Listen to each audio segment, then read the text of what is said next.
cik lietas tiktu klāt, jums attiecīgi ir jānoslēdz ar Centrālo finanšu līgumu aģentūru līgums par e-vides izmantošanu. Šo līgumu slēdz juridiskās personas, SIA, biedrības atbildīgā parakstiesīgā persona. Protams, parakstiesīgai personai ir arī tiesības deleģēt šo funkciju, bet tādā gadījumā ir jābūt pilnvarotam. Kur jūs šo līgumu varat saņemt? Līgumu jūs varat saņemt mūsu mājaslapā atrast, kā arī klientu apkalpošanas centrā. Līgumu var parakstīt ar e-parakstu vai tradicionāli to var parakstīt vienkārši pašrocīgi, tātad papīrā, un atsūtīt par pastu vai atnest uz mūsu klientu apkalpošanas centru. Kāds ir šis process? Tātad līgumu jūs varat atrast mūsu mājaslapā. Jūs viņu lejuplādējat, aizpildiet informāciju par juridisko personu un fizisko personu, kas darbosies šīs juridiskās personas vārdā. Tad aizpildīsiet, norādīsiet visu nepieciešamo informāciju. Līgums ir standarta forma. Tad, kad jūs to esat izdarījuši, jūs uzreiz vēl neparakstat, jūs atsūtiet viņu mums uz e-pastu viss@cfla.gov.lv. Mēs vēlreiz paskatīsimies no savas puses, vai tomēr netrūks kāda informācija, vai ir norādīts, piemēram, visbiežāk sastopamā kļūda šobrīd ir tāda, ka klients norāda nevis savu e-pastu, bet norāda organizācijas e-pastu. Šis e-pastiņš ir svarīgs tieši identifikācijai ar klientu pašu, uz kuru mēs sūtīsim šo e-pastu, mēs sūtīsim tātad lietotāju vārdu, pirmreizējo paroli un piekļuvas adresi. Līdz ar to nebūtu labi, ka tā ir visa kopīgās organizācijas, jo tad pastāv versija, ka tad pie jūsu datiem tiks klāt arī citi organizācijā strādājošie cilvēki. Un tātad mēs to pārbaudām, ja viss ir korekti, mēs no savas puses šo līgumu parakstam un nosūtam jums uz šo te jūsu norādīto līgumā e-pasta adresīti, kur jūs viņu parakstat no savas puses un atsūtat mums atpakaļ uz viss@cfla.gov.lv. Pēc apusēja līguma parakstīšanas 3 darba dienu laikā mēs jums piešķiram lietotāju vārdu, pirmreizējo paroli un piekļuvas adresīti, un to visu nosūtām jums kontaktā uz jūsu norādīto e-pastu. Tā. Un līdzīgs process ir arī tad, ja jūs šo līgumu parakstītu pašrocīgi papīrā. Tad jūs vispirms ielādēsiet no mūsu mājaslapas šo līgumu, aizpildīsiet, atsūtīsiet mums uz viss@cfla.gov.lv. Mēs paskatīsimies, vai šī informācija viss ir korekta, nosūtīsim jums atpakaļ, un tad jūs varat attiecīgi viņu izbrukāt 2 eksemplāros un nogādāt mums uz Centrālo finanšu līgumu aģentūru. Kā jau es teicu, tātad jūs saņemsiet šo piekļuvas adresīti, lietotāju vārdu un paroli, un tad, kad jūs pie šīs informācijas esat tikuši, jums ir iespēja kā klientam sagatavot un iesniegt projekta iesniegumu, iepirkumu plānu, līguma grozījumus, plānoto maksājumu pieprasījumu, iesniegšanas grafiku, maksājumu pieprasījumu, kā arī pievienot pamatojošos dokumentus un citus pielikumus, kas saistoši attiecīgajam projektam. Tad, kad jūs esat kļuvis par klientu, tātad jums ir iespēja visu darīt pašam, sagatavot, apstiprināt un iesniegt dokumentus, bet jums ir vēl viena arī iespēja, ka jūs varat pievienot šos papildu lietotājus. Un tad jums ir jāiesniedz parakstīt lietotāju tiesību veidu. Vienam lietotājam var būt vairāki papildu lietotāji. Man te ir daži paraudziņi. Pa vienam paraudziņam var padalīties. Tātad attiecībā uz šo lietotāju tiesību veidu ir tā, ka jūs to varat aizpildīt kopā ar sākotnējo līgumu un jūs to varat arī iesniegt pēc tam. Šajā veidlapā svarīgi ir tāda norādīt, kas tas ir par uzņēmumu un kad tieši šī uzņēmuma paraksta tiesīgā persona vēlas, lai vēl KPVIS e-vidē strādātu ar attiecīgiem dokumentiem kaut kā viens vai vairāk papildus lietotāji. Svarīgi ir šajā veidlapā norādīt, tātad, kas ir šis cilvēks, viņa personas kodu, vārdu, uzvārdu, e-pasta adresi un kādas jūsu tiesības viņam gribat piešķirt. Ja šīs tiesības ir vienkārši skatīšanās, tad jūs attiecīgi norādīsiet pie tiesību sadaļā, tātad pie projekta iesnieguma, pie iepirkuma plāna, jūs norādīsiet vienkārši sadotu. Ja tās ir labošanas un pievienošanas tiesības, tad tas ir L-burs, bet jums ir arī tiesības piešķirt kādam no jūsu kolēģiem apstiprināšanas un iesniegšanas tiesības, bet tas nozīmē, ka šis kolēģis drīkstēs visas organizācijas vārdā turpmāk iesniegt dokumentus, un tādā gadījumā ir nepieciešams papildināt ar pilnvarojumu. Tātad organizācija izsniedz pilnvaru šim cilvēkam, kam viņš drīkst iesniegt dokumentus organizācijas vārdā. Tad tādā gadījumā jums klāt šai papildus lietotāju veidlapai ir jāpieliek šis pilnvarojums, kad jūs mums to atsūtīsiet.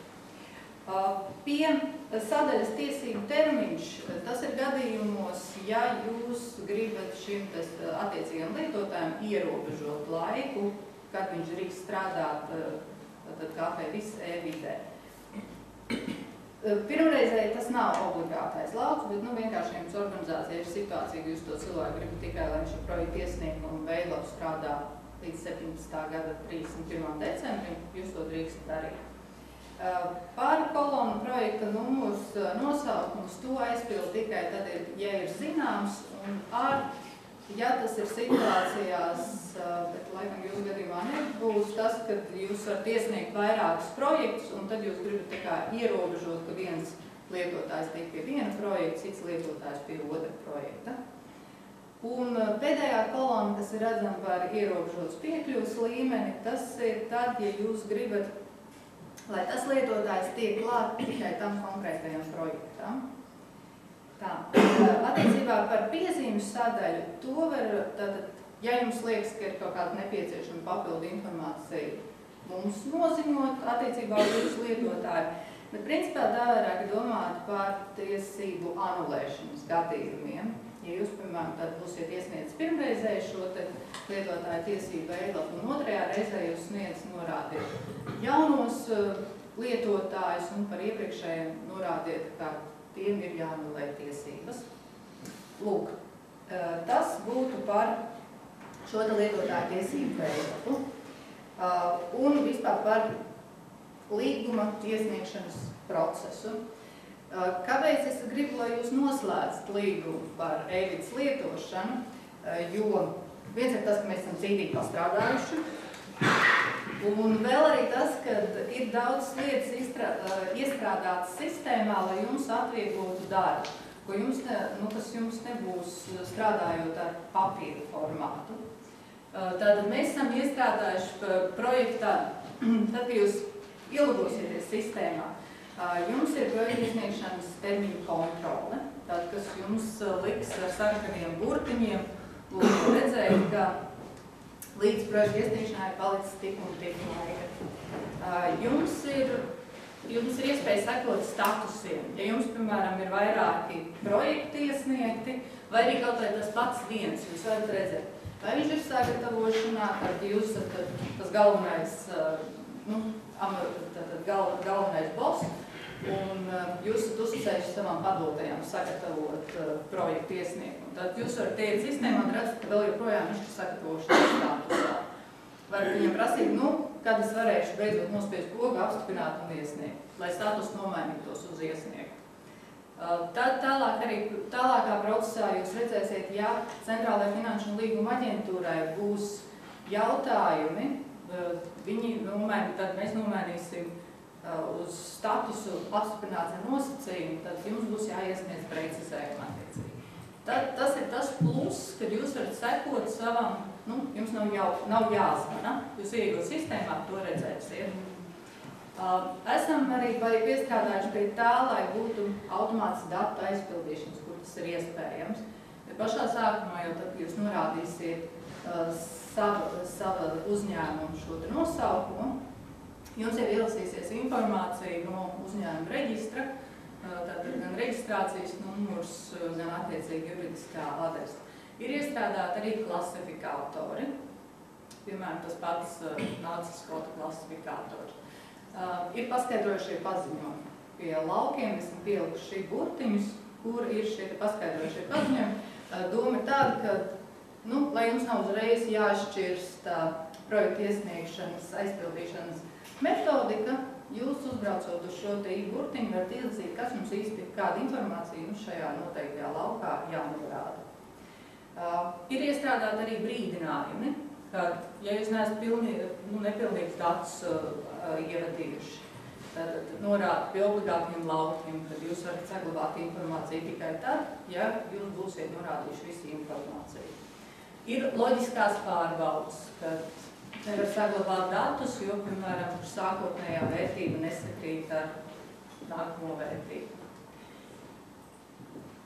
Pats galvenais ir pie projekta iesnieguma veidlaps tas, ka pašās beigās, tad, kad jums liekas, ka jūs jau visu aizpildījuši, visu var jau iesniegt, ir nospiežot pogu pārbaudīt, jums vēl tiks savstarpēji starp visām sadaļām veikts pārbaudas, un pašās beigās parādīsies projektu kļūdas, protams, ja tāds būs, kur tātad parādīs konkrēto sadaļu, piemēram, tā kā šeit var redzēt, ja kur sadaļā 2.4 projektu risku izvērtējumā nav aizpildīts lauks iestāšanās varbūtība. Tātad projektu vēl nevar iesniegt, kamēr tas nav izpildīts. Tāpat arī jums darba procesā, ja rodas kaut kādas rūpalas, nesaglabājās varbūt kāda informācija, tad jūs vienmēr varat izmantot, sistēmā ir arī iestrādāts tāds, kā mēs sakām, trīsstūrīts ar izsaukumu zīmi. Tātad ir iespēja ziņot par attiecīgo problēmu, kur norāda īsu aprakstu, mazliet izvērstā, ja ir nepieciešams, var pievienot arī print screen, kā, attiecīgo to sadaļu, kas jums nesaglabājās. Es tagad varu tikai iedomāties tādu gadījumu. Un šo te noziņot caur sistēmu.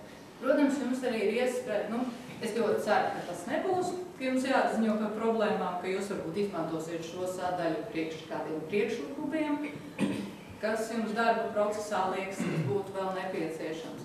Un, protams, ja ir kādi jautājumi par tehniskā atbalsta sniegšanu vai par lietotāju atbloķēšanu, tad var arī vērsties pie mums zvanot attiecīgi pa norādītiem tāluņiem vai arī rakstot uz mūsu viss@lauko.lv.